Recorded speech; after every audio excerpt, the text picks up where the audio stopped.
अपने नए parts of speech की तरफ बढ़ना है आगे, जो कि है बेटा हमारा कंजंक्शन, है ना। कंजंक्शन को हम लोगों ने 11th-12th में बहुत अच्छे से पढ़ा है। आप लोगों ने वो जो पढ़ा है ना डू एज डायरेक्ट, उसमें लगभग एनी 5 to एनी 7 क्वेश्चंस हमको सॉल्व करने को आते थे, तो हमने बहुत सारे वर्ड्स जो है वहाँ कंजंक्शन से ही सॉल्व किए हैं। तो चलिए भाई, थोड़ा सा हमसे फैमिलियर टॉपिक है, ज़्यादा डिफिकल्ट है नहीं।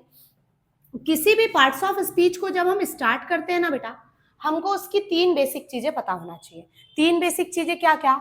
जिस शब्द को आप पढ़ने जा रहे हैं एक्चुअल में उसका कार्य क्या है, कि हम इसे क्यों पढ़ रहे हैं, ठीक है। दूसरा, सेंटेंस में इसका काम क्या होता है, ये हमें पता चलता है डेफिनेशन में। दूसरा, हमें पता होना चाहिए कितने प्रकार से काम करता है। और लास्ट बेटा, आता कहां पर है। तो कंजंक्शन के लिए 2 बातें सभी को पता होती है, एक तो डेफिनेशन और दूसरा पोजीशन। जैसे सबसे पहले अगर अपन बात करें डेफिनेशन की, तो भाई सभी को पता होता है कंजंक्शन होता है जोड़ने वाला। कंजंक्शन एक ऐसा शब्द होता है बेटा जो 2 अलग अलग वाक्यों को आपस में जोड़ने का कार्य करता है। जोड़ने के अलावा अगर इनसे पूछे कि और कोई क्या कार्य करता है, तो ये और कोई कार्य नहीं करता। इसी के जैसा होता है रिलेटिव प्रोनाउन। रिलेटिव प्रोनाउन क्या करता है, 2 सेंटेंस को आपस में जोड़ता है। जोड़ने के साथ साथ एक काम एक्सेस में करता है कि पहले सेंटेंस का संबंध दूसरे सेंटेंस में लास्ट तक बताता है। संबंध बताता है, इसीलिए संबंध सूचक सर्वनाम या फिर रिलेटिव प्रोनाउन कहलाता है। वो रिलेट करता है, रिलेशन बताता है। ये भाई साहब ऐसा कोई काम नहीं करते, सिर्फ क्या करते हैं, 2 वाक्यों को आपस में जोड़ते हैं। और जोड़ते हैं तो ये इनका डेफिनेशन है। और पोजीशन क्या होगी, जिसको जोड़ेगा उसके बीच में आएगा। पोजीशन क्या है, जिनको जोड़ेंगे उनके बीच में आएंगे। जैसे अगर एक बात आए, सेंटेंस आया, Ram and Shyam are brothers. English में सगे भाइयों को ही ब्रदर कहा गया है बेटा। चाचा, मामा और बुआ का बेटा कजिन कहलाता है। और हिंदू मुस्लिम भाई भाई ऐसा बोलते हैं ना, जो अपन भाई भाई, तो वैसे वाले वर्ड्स के लिए या वैसे वाले नाउन के लिए ब्रदरन शब्द यूज होता है। तो यहाँ ब्रदर्स यूज हुआ, मतलब ये दोनों कैसे भाई है, तो सगे भाई है ना। तो अब हमने क्या किया, राम एंड श्याम 2 शब्दों को आपस में जोड़ा, तो ये क्या कहलाएगा, कंजंक्शन। अच्छा, कंजंक्शन 2 शब्दों को भी आपस में जोड़ सकता है और 2 सेंटेंसेस को भी आपस में जोड़ सकता है। इसे ही जोड़ने वाले को हम क्या कहते हैं, कंजंक्शन। इंग्लिश मीडियम बच्चे इसे फैन बॉयज के नाम से पढ़ते हैं।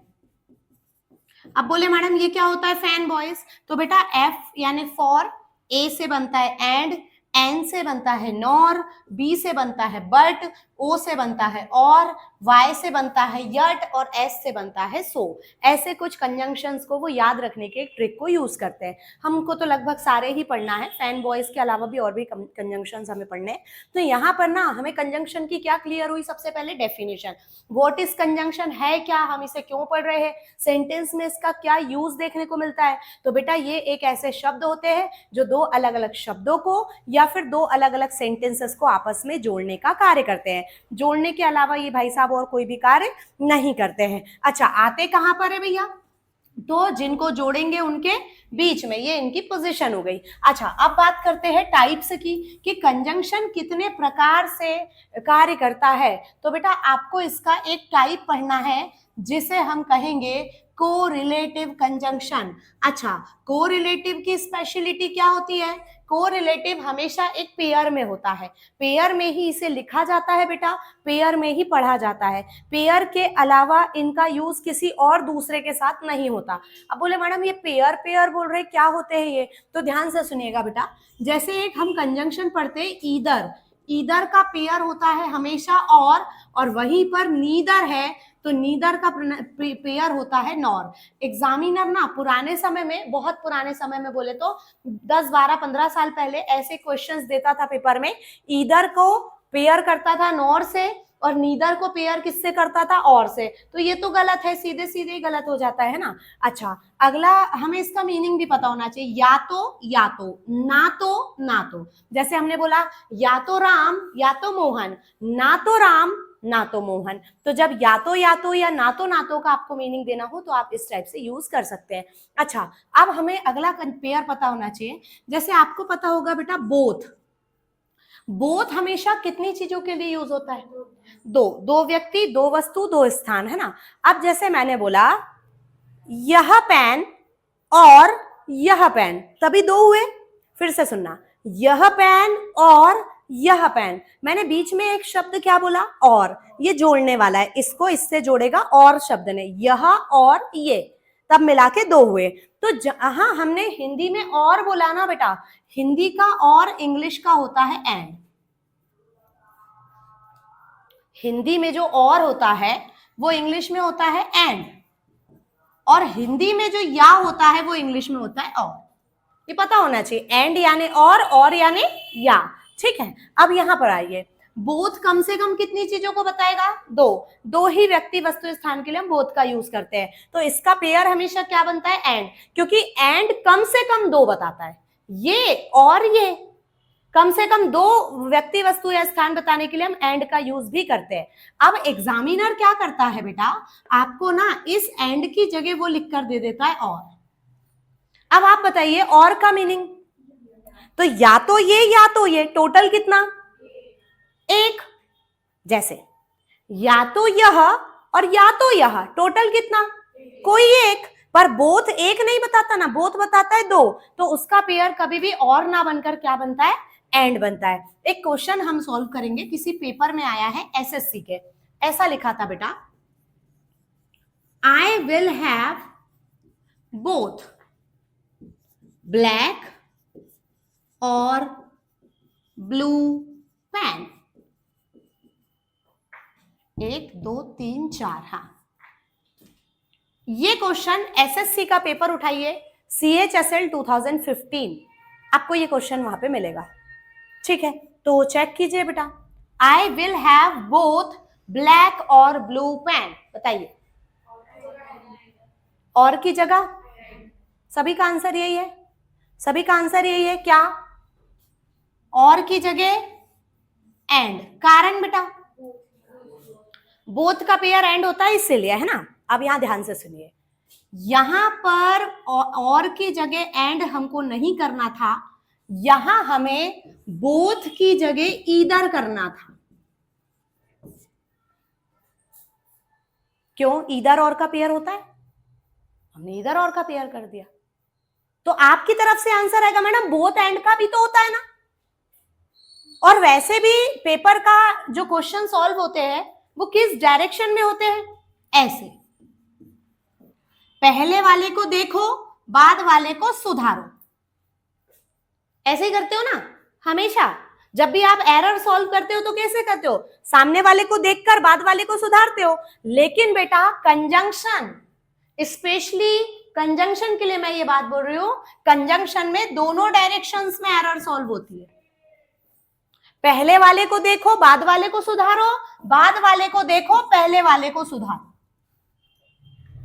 कंजंक्शन स्पेशली एक ऐसा चैप्टर होता है जिसमें दोनों डायरेक्शंस में एरर सॉल्व होती है, इसीलिए ये थोड़ा सा डिफिकल्ट हो जाता है, अदरवाइज कंजंक्शन से इजी कोई पार्ट्स ऑफ स्पीच नहीं है।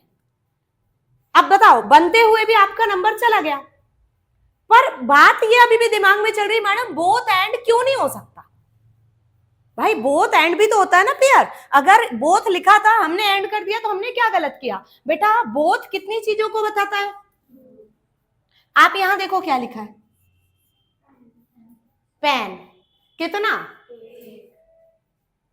एक लिखा है। अच्छा, अगर ये पेन की जगह पेन्स होता तब आपका आंसर बोथ का पेयर एंड बनता, ब्लैक पेन भी और ब्लू पेन भी, दो पेन, पर पेन्स नहीं है ना, क्या है, पेन एक, या तो ब्लैक या तो ब्लू, इधर और का पेयर जुड़ेगा। तो सिर्फ कंजंक्शन देखकर आगे नहीं बढ़ना रहता है ना, ये तकलीफ है। पार्ट्स ऑफ स्पीच में क्या है, बच्चे को इधर और दिखा, बोथ एंड दिखा, फटाफट बच्चा क्लिक करा और आगे बढ़ गया। आप पहले पूरे सेंटेंस को केयरफुली पढ़िए, और उसकी स्पीड तब आएगी बेटा जब प्रैक्टिस होगी। आप बार बार क्वेश्चन पेपर सॉल्व करते जाइए, क्वेश्चन पेपर आप सॉल्व करते जाएंगे, आपको चीजें निकल के बाहर आते जाएगी और स्पीड मेंटेन हो जाएगी। स्पीड, जो टाइम मैनेजमेंट का एक इश्यू होता है ना कि मैडम पेपर हमारा हो ही नहीं पाया और टाइम चला गया, वो प्रॉब्लम सॉल्व होगी टेबल पर बैठने से। और पूरे सेंटेंस को रीड करने की प्रैक्टिस बनेगी टेबल पर बैठने से। ये एग्जाम में जाके नहीं होता। एग्जाम में तो अपन वो जाते हैं करने कि भाई जो हमने प्रैक्टिस की है उस बेस्ड पर हम एग्जाम देने जाते हैं, और नहीं तो बच्चा हवा हवाई जाके और वापस आ जाता है और फिर कहता है टाइम ही नहीं मिल पाया मेरे को। टाइम क्यों नहीं मिल पाया? बाकी बच्चे का तो पेपर सॉल्व होके भी टाइम बच गया था, पर आपका टाइम ही कम पड़ गया। कैसे पड़ गया कम? उसके लिए प्रैक्टिस चाहिए। अब जैसे मुझे पेन दिखा, आप लोगों को पेन दिखा? नहीं दिखा, तो ये देखने की प्रैक्टिस करना है हमें बस, ठीक है।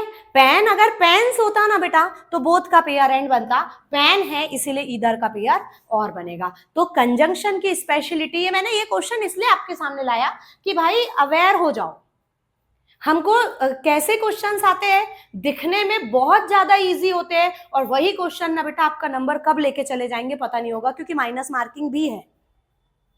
0.25 आपके जेब का जाने वाला है, ठीक है। अच्छा, अब यहां पर देखो, कंजंक्शन कभी भी सीधा सीधा नहीं देखना रहता है। कंजंक्शन सामने से पीछे और पीछे से आगे दोनों डायरेक्शंस में देखना रहता है। क्लियर इतनी बात? चलो थोड़ा सा और आगे बढ़ते हैं, है ना। तो बोथ का पेयर करेक्ट क्या है? एंड, है ना। आगे बढ़ते हैं। इसके बाद आपको मिलेगा ऑल्दो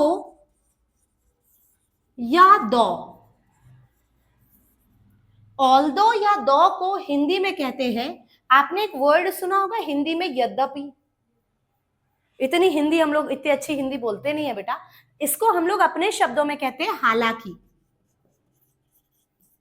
इसका जो पेयर होता है ना वो होता है यट या फिर कॉमा। बोथ आर करेक्ट, दोनों ही सही है, यट भी और कॉमा भी। अब इसका जो मीनिंग आता है ना बेटा वो आता है फिर भी। और जब भी हमको किसी पर्सन की क्वालिटी के अपोजिट बात करना हो, गुण के विपरीत बात करना हो, तब इस पेयर को यूज किया जाता है। जैसे हालांकि वह गरीब है फिर भी ईमानदार है। अब कुछ लोग इसको पर्सनली ले लेते हैं, मैडम हम भी तो गरीब है तो क्या हम बेईमान होते कि गरीब बेईमान होते? बेटा देखो, बेईमानी या डिसऑनेस्टी बंदा किस में सीखता है? अभाव में। आपके पास अगर भरपूर है तो आपको किसी को चीट करने की जरूरत है क्या? सब कुछ पहले से ही है। लेकिन जिसके पास नहीं होता है ना तो वो कहीं चोरी करना सीखता है, कहीं बेईमानी करना सीखता है। तो ये सब चीजें बंदा कहाँ सीखता है? अभाव में सीखता है, कमी में सीखता है। तो मतलब कहने का ये है कि हालांकि वह गरीब है पर फिर भी वो ईमानदार है। तो यहां पर फिर भी इसका मीनिंग आता है बेटा, और यट या कॉमा फिर भी का मीनिंग देते हैं। जनरली आप यट को और दूसरी जगह पढ़ते हो एडवर्ब चैप्टर में, तो वो अभी तक का मीनिंग देता है। अब जिस बच्चे ने उसको वहां अभी तक पढ़ा है तो वो यहां अभी तक रख के ट्रांसलेट करता है, हालांकि वह गरीब है अभी तक ईमानदार है। मतलब अभी तक तो ईमानदार है, आगे का नहीं पता। मीनिंग में चेंज आ रहा ना, सेंस चेंज हो रहा ना उसका। तो आपको मीनिंग क्या निकालना है? फिर भी एग्जामिनर क्या करता है, ऑल्दो या दो का पेयर बट लिख कर दे देता है। बट का मीनिंग किंतु, परंतु, लेकिन, और बट कंजंक्शन भी होता है। तो क्या बोल देता है? हालांकि वह गरीब है किंतु परंतु लेकिन वह ईमानदार है। सेंटेंस बच्चा जब ट्रांसलेट करता है तो उसको लगता सही तो है, बट सही नहीं है। एक जगह तो हमने ये भी देखा, बट की जगह स्टिल लिख कर दे दिया बेटा। स्टिल, स्टिल का मीनिंग भी अब तक या अभी तक होता है, या अभी भी। हालांकि वह गरीब है अभी भी ईमानदार है। तो ना तो बट आएगा ना तो स्टिल आएगा। करेक्ट क्या आएगा? या तो यट या तो कॉमा। आगे बढ़ते हैं। अगला पेयर हमें पता होना चाहिए, वेदर। ये वेदर मौसम वाला नहीं है बेटा। नरेशन में आपको क्लियर होगा कि जब हम डबल इन्वर्टेड को हटा के वो सिंगल इंटीरोगेटिव वाले सेंटेंसेस बनाते थे, तो डबल इन्वर्टेड को हटा के इफ या वेदर से जोड़ते हैं, तो वही वेदर है। ये की का मीनिंग देगा। इसका पेयर होता है और नॉट। मैं नहीं जानता कि वह आएगा या नहीं। और का मीनिंग क्या होता है और नॉट का नहीं। तो मैं नहीं जानता कि वह आएगा या नहीं, मैं नहीं जानता कि वह यहां रुकेगा या नहीं। तो इस टाइप से की या नहीं करके जितने भी सेंटेंसेस आपको बोलना है, आप वेदर और नॉट के पेयर के साथ बोलिए। ये वेदर जब कंजंक्शन बनकर आता है ना बेटा, तो जो दैट होता है ना, की वैसा ही ये वेदर की का मीनिंग देता है। क्लियर इतनी बात? अच्छा, अगला पेयर आपको याद रखना है लीस्ट। इसको लेस्ट भी पढ़ते हैं। लीस्ट का पेयर होता है बेटा शुड। इसका मीनिंग निकलता है अन्यथा, और शुड का निकलता है कहीं ऐसा ना हो कि। अब कुछ बच्चों की तरफ से क्वेश्चन आता है, मैडम शुड का मीनिंग तो चाहिए होता है ना, आप ऐसा क्यों बता रहे हैं कहीं ऐसा ना हो कि? तो बेटा जब ये शुड मॉडल चैप्टर में आता है तो इसका मीनिंग चाहिए ही निकलता है। सलाह, सद्भावना और रेस्पॉन्सिबिलिटी बताने के लिए हम इस मॉडल का यूज करते हैं जनरली। पर जब ये लीस्ट के साथ पेयर में आता है तो ये कंडीशनल सेंटेंस बन जाता है और इसका मीनिंग निकलता है अन्यथा कहीं ऐसा ना हो कि। जैसे कई बार अपन बोलते हैं ना, कड़ी मेहनत कर लो, अच्छे से पढ़ाई कर लो, कहीं ऐसा ना हो कि तुम फेल हो जाओ। जल्दी चलो, कहीं ऐसा ना हो कि हम ट्रेन छोड़ दे या हमारी ट्रेन छूट जाए। तो इस टाइप से जब अन्यथा कहीं ऐसा ना हो कि का पेयर बनाना हो तो आपको लीस्ट के साथ किसका पेयर यूज करना चाहिए? शुड का। अब एग्जामिनर क्या करते हैं, जो पेपर सेटर होते हैं, ये क्या करते हैं बेटा, ये जो शुड है ना, इसकी जगह लिखकर दे देते हैं शुड नॉट। देखा है मैंने ये क्वेश्चन पेपर में, शुड नॉट लगा देता है। तो अब उसमें ऑलरेडी शुड जो है नेगेटिव मीनिंग दे रहा है, अन्यथा ऐसा कहीं ऐसा ना हो कि, तो ऑलरेडी वो नेगेटिव है। अब आप उसमें और नॉट लगा दोगे तो क्या बन जाएगा? अन्यथा कहीं ऐसा ना हो कि। डबल नेगेशन किसी भी सेंटेंस को अलाउड नहीं है, तो आप यहाँ पर नॉट को हटाइए। मैंने तो एक एग्जाम में ये भी देखा है कि शुड की जगह वो मे लिख के दे देता है, मॉडल ही चेंज कर देता है। अब आप ये बताइए, शुड जो मॉडल है बेटा, ये इसका पेयर है लिस्ट का, और शुड मॉडल में क्या बताता है? सद्भावना। लेकिन जब आप मॉडल्स पढ़ने निकलते हैं ना, तो जो मे मॉडल होता है ये 50-50 बताता है। तो यहाँ पर ना ये मॉडल सूट करता है मे। ऐसा, अन्यथा ऐसा, कहीं ऐसा ना हो कि, मतलब हो भी सकता है और नहीं भी हो सकता है। जब इस टाइप की दशा आती है ना मॉडल में, तो मे मॉडल का ही यूज किया जाता है। इसीलिए जो पेपर सेटर होते हैं वो मे लगा के दे देते हैं। बच्चे को अगर ये पेयर पता है तो वो कहता है नहीं मे नहीं आएगा, शुड आएगा। और जिसको नहीं पता होता है, जो ट्रांसलेशन बेस्ड बच्चा बात कर रहा है, तो उसको मे से मीनिंग आ जाता है, बोले ठीक है। तो अपने को ग्रामर के रूल्स पता होने चाहिए बेटा यहाँ पर। इतनी बात क्लियर? अब हम थोड़ा सा आगे बढ़ते हैं, है ना। लीस्ट का पेयर क्या आ जाता है? शुड आ जाता है। ये लीस्ट में work hard, least, you should fail. कड़ी मेहनत करो, हाँ सेंटेंस आएगा ना, कड़ी मेहनत करो अन्यथा कहीं ऐसा ना हो कि तुम फेल हो जाओ। तो सेंटेंस में भाई शुड मॉडल है, मॉडल को चाहिए वर्ब का फर्स्ट फॉर्म, और मॉडल मतलब हेल्पिंग वर्ब, तो उसको कौन कॉम्बिनेट करेगा? हाँ, बस मीनिंग के लिए हमको। और वैसे भी लीस्ट के बाद मैंने क्या बनाया, इसका मतलब कुछ वर्ड्स लिखकर फिर हम शुड लगाएंगे, ठीक है। तो यहां पर जो कंजंक्शन बनेगा वो लीस्ट बनेगा, और उसका पेयर जो बनेगा वो शुड बनेगा। अरे दो वाक्यों को जोड़ने वाला होता है ना कंजंक्शन, तो कौन जोड़ रहा है? वर्क हार्ड, कड़ी मेहनत करो, कहीं ऐसा ना हो कि तुम फेल हो जाओ। बीच में जोड़ा किसने? तो जोड़ने वाला कंजंक्शन। क्लियर इतनी बात? चलिए आगे बढ़ते हैं। हाँ, इसके बाद अगला पेयर होता है बेटा नॉट ओनली। बहुत बढ़िया है, ये तो सभी को पता है। बट ऑल्सो, नॉट ओनली का पेयर होता है बेटा बट ऑल्सो। इसका मीनिंग निकलता है ही नहीं बल्कि, ही नहीं बल्कि। जैसे हमने बोला वह पढ़ता ही नहीं है बल्कि लिखता भी है, वह खाता ही नहीं है बल्कि पीता भी है।